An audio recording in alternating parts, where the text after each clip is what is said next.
नाज़रीन आदाब, 20 सितंबर 2022 मुताबिक 22 सफ़र के अवधनामा वॉइस एडिशन में आपका खैर मकदम है। मैं हूं मुस्सिर रज़ा और आप समाअत फरमाने जा रहे हैं अवधनामा में अहम खबरों के खास हिस्से।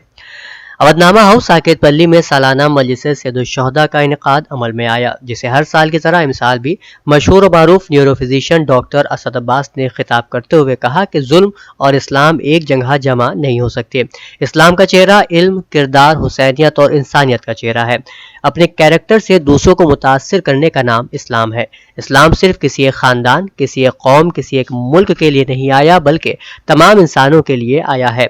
इस्लाम ने सिर्फ इंसानों के ही नहीं बल्कि जानवरों तक के हुकूक बयान किए हैं। डॉक्टर असद अब्बास ने कहा कि अगर हुकूमत और इंतजामिया की खूबियां देखना और समझना हो तो मौला अली के दौरे हुकूमत को देखना चाहिए, जहां इंसाफ का तराजू कभी डगमगाता नहीं है, चाहे मुल्जिम मुस्लिम हो या गैर मुस्लिम। उन्होंने इस सिलसिले में 3 वाकयात भी बयान किए जिसमें मुसलमान के खिलाफ गैर मुस्लिम के हक में फैसला दिया गया। इससे पहले डॉक्टर हारून रशीद ने तिलावत कलाम रब्बानी से मजलिस का बाकायदा आगाज किया। शुरा किराम के मनक़बत व सलाम के नजराने के बाद सोज़ख़्वानी के फ़राइज़ अंजाम दिए गए। आरिफ ज़ैदी ने निज़ामत के फ़राइज़ अंजाम दिए। डॉक्टर असद अब्बास ने कुरान करीम की मक्की आयत मेरे रब मेरे इल्म में इजाफा फरमा तरनामा गुफ्तगू बनाते हुए इल्म, इखलाक और किरदार अहले बैत पर तफसीली गुफ्तगू की और वाक़यात और रिवायात के हवाले से गुफ्तगू को मज़ीद मुतासिर कुन अंदाज में पेश किया। डॉक्टर असद अब्बास ने उन्वान पर गुफ्तगू से पहले मजलिस के बानी वक़ार रिज़वी को जज्बाती अंदाज में याद किया और कहा वक़ार साहब ने इत्तेहाद बैनुल मज़ाहिब और इत्तेहाद बैनुल मसालिक पर काम करने के साथ साथ खिदमत इंसानी के मैदान में जो कारनामे अंजाम दिए, आप उन्हें अहले बैत की सीरत की रोशनी में एक नमूने अमल की सूरत में देखेंगे। वक़ार रिज़वी ने अपने कलील अरसे हयात में अहले बैत की टीचिंग को नमूने अमल के तौर पर पेश किया। आखिर में उन्होंने हज़रत ज़ैनब और इमाम ज़ैनुल आबिदीन अलैहिस्सलाम के मसाइब पढ़े तो सोगवारों की आंखों से आंसू रवा हो गए। दूसरी खबर के मुताबिक उत्तर प्रदेश में मानसून सेशन आज से शुरू हो गया है। समाजवादी पार्टी ने अमन अमान, महंगाई जैसे मसाइल पर हुकूमत को घेरने की तैयारी कर ली है। अखिलेश यादव की क़यादत में तमाम MLA और MLC ने पार्टी दफ्तर से असेंबली तक पैदल मार्च निकाला। ख्याल रहे कि समाजवादी पार्टी की तरफ से ये मार्च बेरोजगारी, महंगाई, ख़वातीन के खिलाफ जराइम और अमन अमान की अबतर हालत समेत मुख्तलिफ मसाइल के खिलाफ निकाला गया। इस दौरान पुलिस ने उन्हें रोक दिया, जिसके बाद अखिलेश वहीं धरने पर बैठ गए।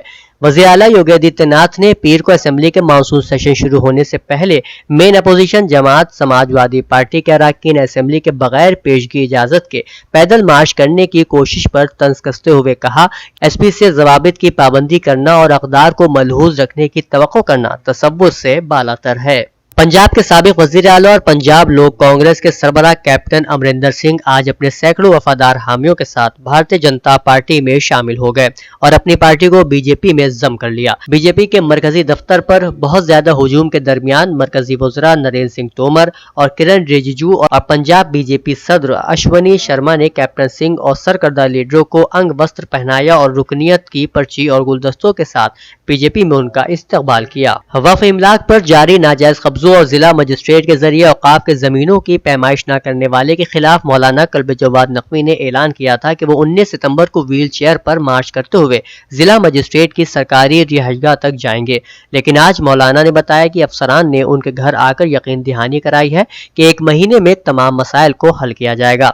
इस यकीन दहानी के बाद मौलाना ने मार्च मुलतवी करने का ऐलान कर दिया। मौलाना कल्ब जवाद नकवी ने कहा कि वक्फ मस्जिद शाहदरा, इमाम बाड़ा शाहनजफ और दीगर इमलाक की पैमाइश होनी चाहिए। साथ ही इमाम बाड़ा शाहनजफ में जिन गरीबों के घर खाली करवाए जाने की बात की जा रही है, इस फैसले को वापस लिया जाए। मौलाना ने बताया कि अफसरान ने यकीन दहानी कराई है कि 1 माह के अंदर मुतालबात पूरे किए जाएंगे, इसलिए हम अपने एहतजाज को मुलतवी करते हैं। कर्नाटक के तालीमी इदारों में हिजाब पर आयद की पाबंदी के खिलाफ सुप्रीम कोर्ट में दाखिल अर्जी पर आज एक बार फिर समाअत हुई और अर्जी गुजार के वकील की तरफ से कई तरह के दलाइल पेश किए गए। दलाइल सुनने के बाद सुप्रीम कोर्ट ने आइंदा समाअत आज यानी 20 सितंबर की सुबह 11 बजे फिर से किए जाने का ऐलान किया है। कांग्रेस पार्टी के कौमी सदर के इंतखाब के लिए यूपी में मुनक्किदा कांग्रेस कमेटी की मीटिंग में एक अहम फैसला लिया गया है। मीटिंग में राहुल गांधी को पार्टी का कौमी सदर बनाने की तजवीज़ को मंजूरी दी गई है। बता दें, अब तक 5 रियासतों ने राहुल गांधी को सदर बनाने की करारदाद मंजूर की है। कांग्रेस सदर के ओहदे का इंतखाब 17 अक्टूबर को होगा। इस्लामिक सेंटर ऑफ इंडिया के ज़ेर एहतमाम एक तालीमी कॉन्फ्रेंस का इनेकाद किया गया, जिसमें खुसूसी तौर पर इमसाल नीट में शाहीन अकेडमी में तालीम हासिल करने वाले हुफ्फाज तलबा के انتخاب پر ان کو استقبالیہ دیا گیا۔ کانفرنس کا افتتاح امام عیدگاہ لکھنؤ مولانا خالد رشید فرنگی محلی چیئرمین شاہین اکیڈمی لکھنؤ نے کیا۔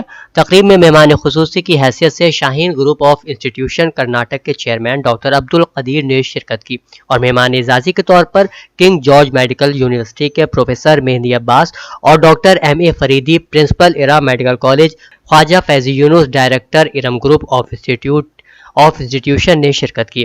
اس موقع پر اسلامک سینٹر آف انڈیا کی طرف سے ڈاکٹر عبدالقادر کو best leader of education award 2022 دیا گیا۔ Unity I T I college Lucknow میں سالانہ کنوکیشن اختتام پذیر ہوا، جس میں ماہ اگست میں منعقد اکھل بھارتیہ پیشہ ورانہ امتحانات کے کامیاب طلبہ کو سرٹیفکیٹ تقسیم کیے گئے۔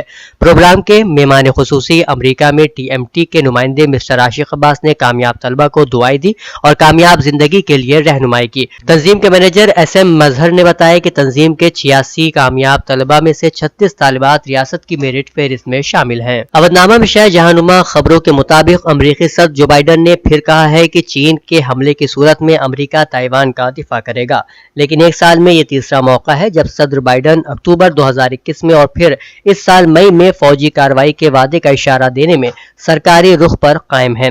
رواں ماہ کے شروع میں امریکہ نے تائیوان کو دفاع کے لیے $1.1 ارب کے ہتھیار اور میزائل فروخت کرنے پر رضامندی ظاہر کی تھی، جس کے بعد سے ہی چین کا غصہ 7ویں آسمان پر پہنچ گیا ہے۔